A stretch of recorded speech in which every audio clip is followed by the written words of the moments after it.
Hey guys, welcome back to my channel, and if you're new, welcome to my channel.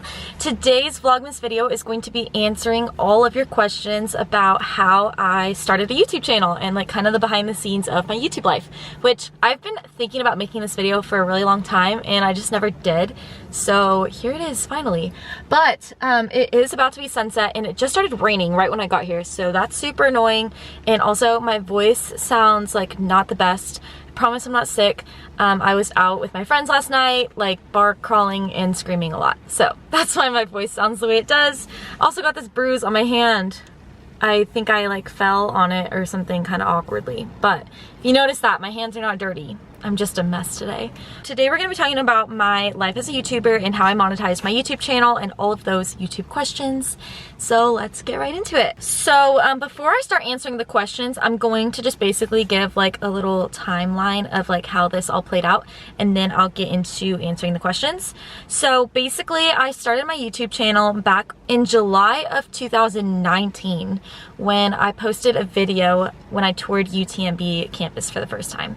And the reason I vlogged that video is because I was currently becoming vice president of Future Aggie Nurses at Texas A&M, which is an organization where people start working on their nursing school applications and applying, building connections and volunteering and stuff like that so that they can prepare themselves for nursing school. And so I know a lot of people can't like travel and go to like tour different schools in different places, so I thought I would just like vlog the tour so I could like show all of the people in the organization what UTMB was like. And I decided to do it for all the schools I visited. So I did it at TWU, UT Health, Baylor, and Texas A&M. So I did 5 total of those tours, and I kind of just did it for them, and I thought it was fun. I kind of did it as like a joke where I was like, oh, welcome back to my channel, because like I obviously didn't really have like an established channel, but I just had so much fun like editing and like making the video and just like the whole process in general that I like looked forward to doing them and secretly wanted to like become more of a YouTuber.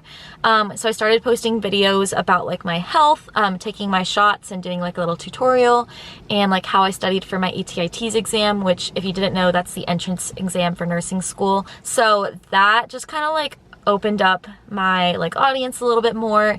And then quarantine hit in March 2020, and I wanted to like find something to do to like keep me busy and keep me active. That was right after I had my appendix taken out, so I wasn't like feeling super physically active, but I also like wanted to do something with my time that wasn't just like doing schoolwork and sitting at home.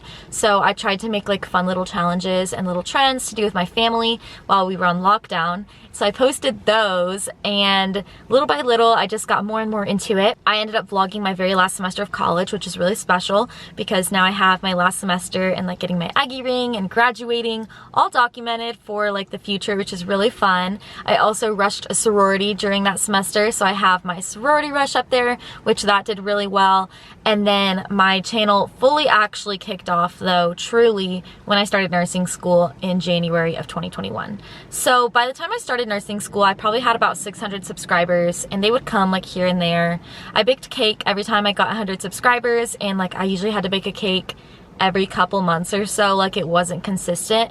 But as soon as I started nursing school with 600 subscribers, when I started posting like my first week of school, my first day of school, my first clinical, and like all of those things, and that's when I started to get like a more regular audience of like people that I noticed were commenting on every video every week. And even though I was posting every week before, and actually twice a week during my last semester of college, it really like was more consistent when I started seeing the same names and the same people. And I know that there are some people who still watch my channel who've been watching me since those quarantine days, and that is like crazy. Like, thank you for following my life for this long. But yeah, my more established audience started definitely when I did nursing school. In January, I had 600 subscribers, and I fully monetized. I hit my 4,000 watch hours and my 1,000 subscriber count by March. So in March, I monetized my channel, and I've been monetized since then. So it's been almost a year now that I've been monetized, which is really cool. So a lot of the questions I kind of answered in that, but I'm going to go ahead and go through them real quick anyways. But yeah, one of them was like, what made you want to start a YouTube channel? And yeah, it was really just like my enjoyment for like editing those videos and stuff like that. Question number 2 was, what are some of your favorite YouTubers? So I like watching a lot of productivity content. So I like Julia K. Christ, Lauren Doan, Hannah Mowdy. Like, I really love watching, they're basically the holy trinity of productivity to me, and I really like their aesthetic and their vibes and stuff like that. So I love them, and I try to like make my channel productive but also real. Like, I want you to see the days that I'm not feeling good or the days that I'm not productive. So I kind of like try to balance between the two, because one of the things that I really strive to do is make my channel realistic and like make my journey as realistic and relatable as possible, because I'm like just a human and so are you, and I don't want you to feel like I'm doing something better or like I'm hiding something from you, because I just want to be human on the internet. Question number 3 is, what were the steps of making your channel what it is now? So when I did start my channel, back when I made like my little tour vlogs and stuff like that, I was filming on an iPhone 8, which like I didn't have any microphones or anything set up to it. It was literally just my iPhone. So I vlogged on my iPhone and I edited on iMovie, and that was it. Everything was like super simple, and I got my music from Thematic. Once I realized, so I didn't know when I started my channel like how copyright music works. So like I had purchased music on like iTunes, so I thought that that was okay since I purchased it, but like you can't do that when you monetize, or else that artist will be making the money off of your video.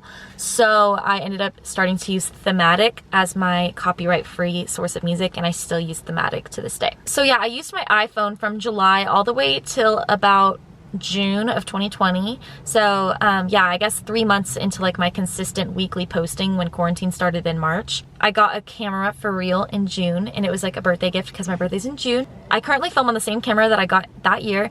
It is the Canon G7x Mark II, and it's a godsend. It's perfect. It's a little vlog size camera. I have a review video of me unboxing it, so I can put that right up here.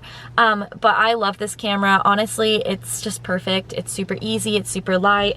I walk around with this little tripod, and everything's just really simple with it. Like, I love this camera. I honestly recommend it for starters because there's nothing like really intricate to it. I didn't really have to figure out a bunch of functions. I know that there are like special things that you can do with it, and I don't know all of those special things, but I just really like this camera, and I think it's a great camera for YouTubers. Once I got my camera, obviously the quality, like the picture and everything of my videos got a lot better, so that was awesome. And then a couple weeks later, my boyfriend's family got me Final Cut Pro as a birthday gift as well. So between the camera and adjusting from iMovie to Final Cut Pro, I really enhanced the quality of my editing and the quality of my channel and of my videos, and that really helped so much. That kind of like made me more of like an established YouTuber, even though I wasn't like monetized. I definitely had like the equipment set up and the editing software and everything of a YouTuber, and so that definitely helped a lot. Just kept being consistent, posting every single week or posting twice a week, and just releasing whatever my posting schedule was gonna be. But I always stuck to at least once a week, no matter what. That way the algorithm would keep boosting me, and here I am now. So that's like the steps of like branding my channel. And then I want to say around like August of 2020, I started like actually putting filters and stuff on my thumbnails. So right now, all of my presets on all of my thumbnails are called Blush Pink by Julia K. Christ. That is the thumbnail like filter that is on all of them. And then I do the little sparkle stars. I do those by hand, by the way, so they take me forever. I sit there like zooming in and putting like each individual sparkle everywhere. And then I use the Keep on Truckin' font, and I put the stroke volume at 15, and I alternate doing like the actual text from pink, blue, and purple with a color palette that I found on like Google. I just put in the hex code for it. And I started making all my thumbnails just like that, so that I had like kind of a brand going on. And I used Adobe Acrobat to do like my channel banner and stuff like that. So once I did all of that, I feel like it was more of like a channel brand officially. And now that's like what the channel is, because I've been doing the same branding and stuff since then, and it's been a while. So question number 4 is, what type of equipment do you use? Kind of answered it, but in a quick summary, I use the Canon G7x Mark II, I use Final Cut Pro, I use Thematic as the music, and I use my 2017 MacBook Air to do all the editing. So that's like my YouTube channel equipment. I also have a video of me showing you what's in my YouTube bag, and that is also linked. I'll put that right up here so you guys can check that out too. I filmed that about like a year or so ago, but I still use all of the equipment that's in that YouTube bag. So if you want like the links to it and everything, check out that video. Question number 5 is, how did you brand your channel? So kind of like I said, I kind of just had to like come up with like a consistent design. So once I decided on like a preset that I liked and a font that I liked and a color palette that I liked, I kept using that all throughout. So that's pretty much how I branded it. Question number 6 is, how do you get sponsorships? Okay. So yeah, I'm a small YouTuber. Obviously, I have less than 2,000 subscribers right now, but I branded my channel, or I started getting sponsorships like before I even monetized. I think I had about maybe 600 or 700 when I started doing sponsored content. And the way that I got those sponsorships is actually like my description. So if you go through my description, you'll see that I have like an FAQ, I have like my music credits, my links, all that stuff. But also on there, it has my business email, and that email is strictly for YouTube. So whenever somebody sends me an email on that, it's because they're doing business with me on YouTube. If you send an email, if you send me anything to that email that isn't business related, then like, please don't, because I won't respond. Like, that email is strictly for all of my money and all of my business stuff. People will reach out to me on that email and like offer me brand deals, ask me what my rates are and stuff like that. So that's how I started getting sponsorships. But if you like want to go out of your way to get sponsorships and you feel like you're ready, just go on whatever like company you're thinking about doing like a brand deal with. And sometimes they'll have like a little contact us email, like a marketing email or a PR email or whatever it is that they like to use, and send them an email and introduce yourself and let them know that you're a content creator. Maybe give them like some examples of some of the content you've made, tell them why you want to work with them and like what you can provide to them, what your rates are, and see like what they say, because the worst they can say is no. I typically don't go that route just because I'm in nursing school and I'm like super busy, and I just don't have time to like reach out to every single company that I want to work with. But whenever there are like a select few that I just am really passionate about, I definitely try to reach out to them. Question number 7, where do you get your music? It is all from Thematic. It's a website. It's free. I use the free version. I know some people pay for it. My roommate Cam pays for it and she gets some like bougie music from it, but I use the free version because I like the free music and I really just vibe with it. Question number 8, what do you do when your views go down? So that's actually a really relevant question to right now, because this past semester and like Vlogmas, my views have been like pretty low. My views were very high when I started nursing school just because people want to see that first time. People watched my videos a lot over the summer because I was failing pharmacology, and I think people related to that and they wanted to see how I came out on the other side. But this semester things were pretty stagnant and I was doing well in classes and kind of just doing the same old every day. And Vlogmas is obviously not my nursing content, it's not my niche, so my views tend to go down over Vlogmas. But when my views go down, I don't do anything. I just keep posting, because there are going to be seasons that your videos will like plateau and seasons that your views will increase or decrease or whatever. But you just have to trust the process and keep posting what you love.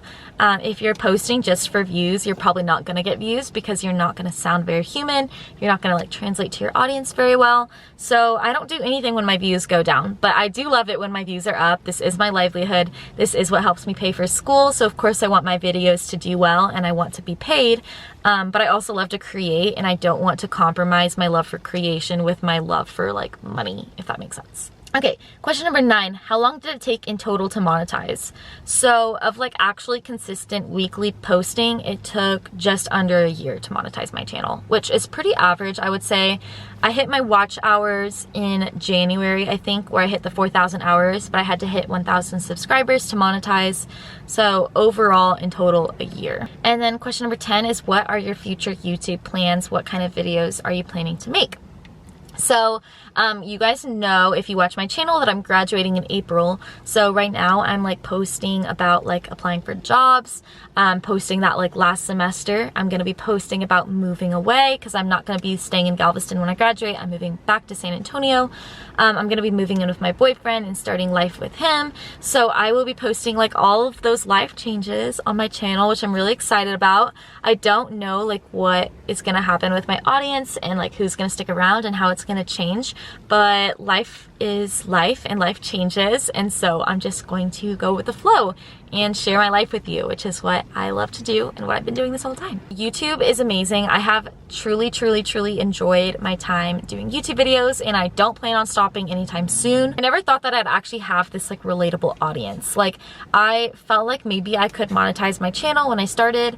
I knew that it would take a while and that it would take a lot of work, but I definitely saw the monetization part as possible, but I didn't see this like community as possible. So I really appreciate it, and I just think it's really cool. But that's all I have to say on today's video. If you have any additional questions you want to ask me, please comment them down below and I will definitely get back to you on them. If you watch this whole video, comment some stars emojis in the comments, like the star on my Christmas sweater. I hope you guys have been enjoying Vlogmas because I've been working super hard editing every single day to put up a video every day for you. So I hope you guys have loved this as much as I have. Don't forget to like this video and subscribe to my channel down below if you haven't already. And I'll see you guys tomorrow for some more Vlogmas. Bye!